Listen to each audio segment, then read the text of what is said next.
இன்றைக்கி நம்மளுடைய சேனலில் வெஜிடபிள் சூப் எப்படி செய்கிறதுன்னு தான் பார்க்க போகிறோம். வாங்க எப்படி செய்கிறது பார்க்கலாம். இந்த சூப் ரொம்ப ஈஸியாக செஞ்சிடலாம். வெஜிடபிள்ஸ் மட்டும் கட் பண்ணிட்டா 10 மினிட்ஸில் சூப் ரெடி ஆகிடும். இப்போ நமக்கு எவ்வளோ சூப்பு தேவையோ அந்த அளவுக்கு நான் தண்ணியை கொதிக்க வச்சுக்கிட்டேன். இப்போ ஒரு 2 பெரிய வெங்காயத்தை சின்ன சின்னதாக கட் பண்ணி வச்சுருக்கேன். அதையும் சேர்த்துக்கிறேன். ஒரு கேரட்டு, பெரிய கேரட்டை சின்னதாக கட் பண்ணி வச்சுருக்கேன், அதையும் சேர்த்துக்கிறேன். 10 பீன்ஸு, 1 கப் அளவுக்கு முட்டைக்கோஸ், 1/4 டேபிள் ஸ்பூன் அளவுக்கு இஞ்சி பூண்டு சேர்த்துட்டு ஒரு தடவை நல்லா மிக்ஸ் பண்ணி விட்டுக்கலாம்.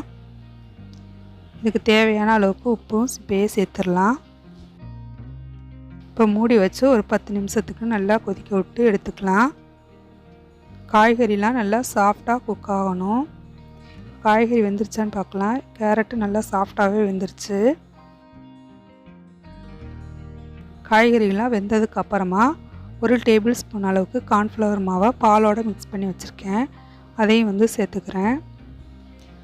இப்போ நான் இதுக்கு பசும்பால் தான் யூஸ் பண்ணியிருக்கேன். உங்களுக்கு தேங்காய் பால் வேணாலும் தேங்காய் பாலும் சேர்த்துக்கலாம். கார்ன்ஃப்ளவர் மாவு சேர்த்துக்கிறதுனால சூப்பு கொஞ்சம் கட்டியாக வரும். நான் ரொம்ப கட்டியாக செய்யலை. உங்களுக்கு ரொம்ப திக்காக வேணும்னா கார்ன்ஃப்ளவர் மாவு எக்ஸ்ட்ரா சேர்த்துக்கோங்க. இப்போ ஃபைனலாக கொத்தமல்லி தலையை கட் பண்ணி வச்சுருக்கேன், அதையும் சேர்த்துக்கலாம். நம்ம எப்போ சூப் பரிமாறுறோமோ அப்போ பெப்பர் பவுடர் சேர்த்துக்கலாம்.